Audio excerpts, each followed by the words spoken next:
My name is Cheta Udom Wong, Chief Operating Officer FXA.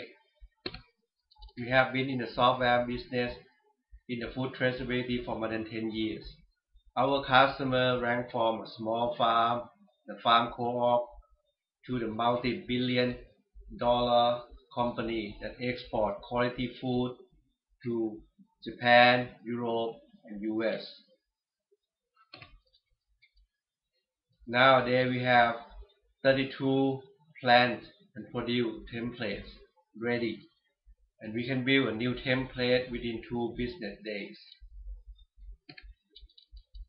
For animal template, 6 animal templates have been done, and we need only a week to build a new one. Today, I'm going to present how we trace the sources, which is one of the most complex traceability.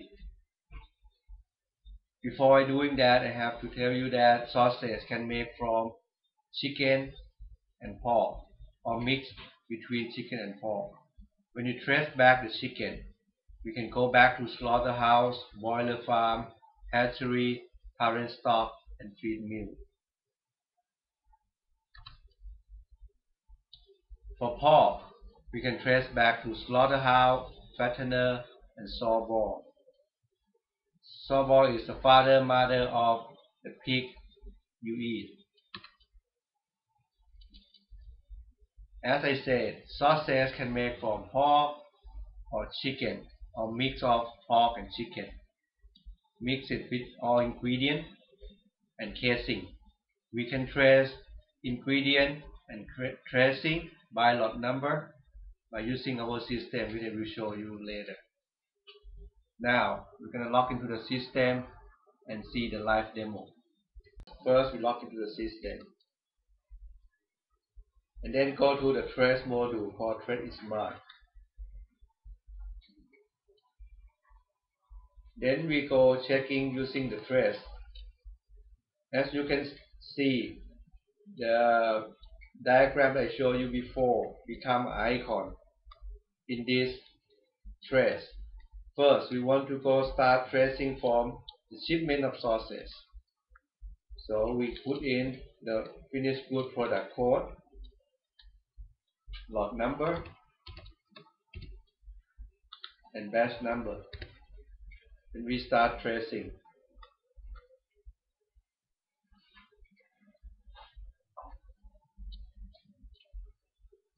So you can see that this shipment shipped to Manila, loading date, container number, shipment date, and finished good product code, lot number, and batch ID.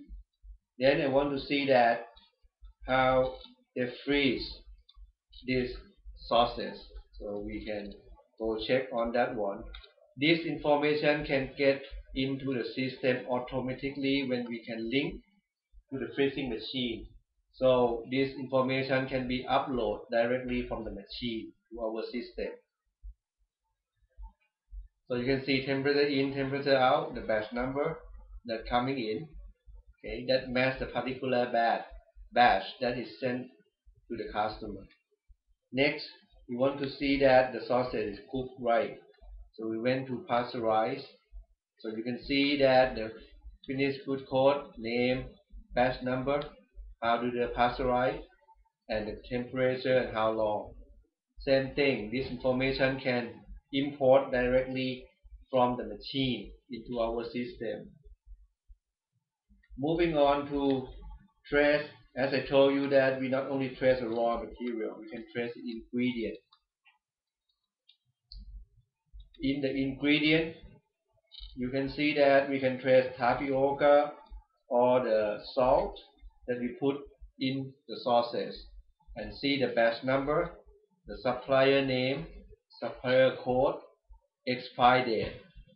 So we can trace back when we have something wrong with this ingredient back to where the end product will be. After we know all the sources, we want to go back to trace the raw material.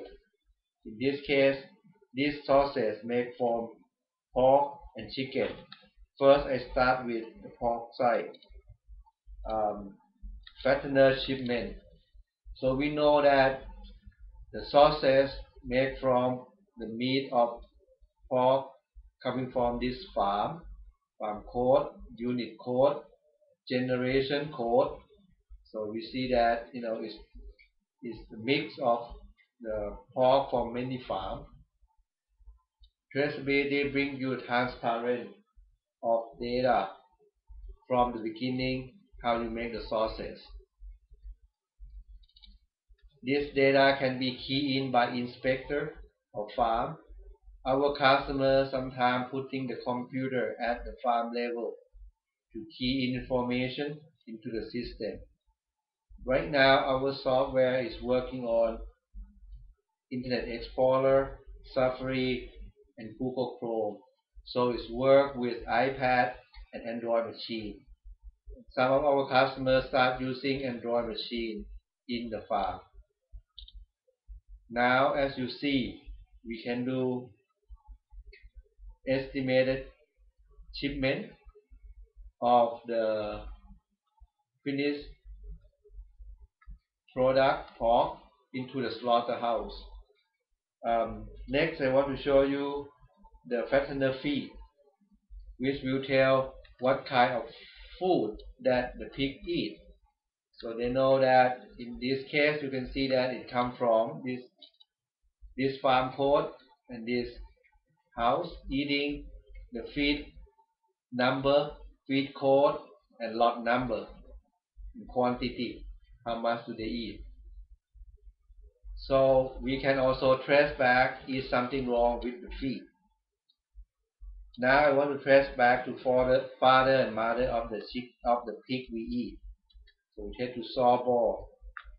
So you can see that the saw ID, the mother name, which is mother name, generation code, okay, come from which farm, okay, and how many children do they have in this lot, okay, so that very straightforward.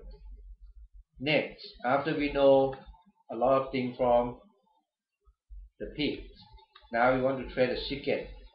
Let's go to slaughter shipment.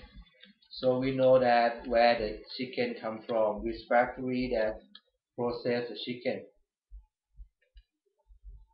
So now we know that who make the chicken, product code, product name, the lot number.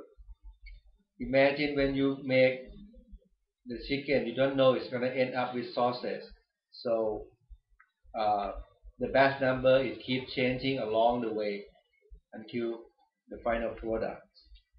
After we know where it comes from, we can go to daily boiler record to see that how you rate the chicken.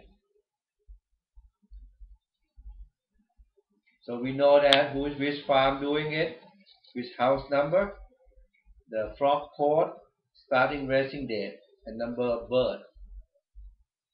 Okay. Then we're gonna check to the vaccination, what kind of vaccine you give or vitamin that you give to the chicken. So you see the lot number and the quality that you use.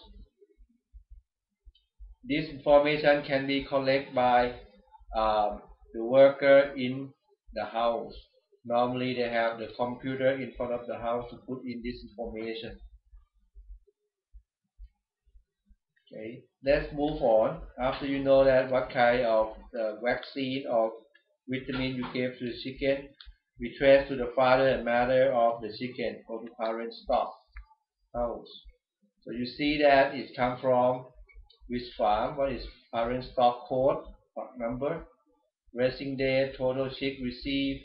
So as you can see, the total end-to-end traceability of sources from beginning to the end can give the transparency of the entire process and make the consumer confidence on your product and the quality of your product.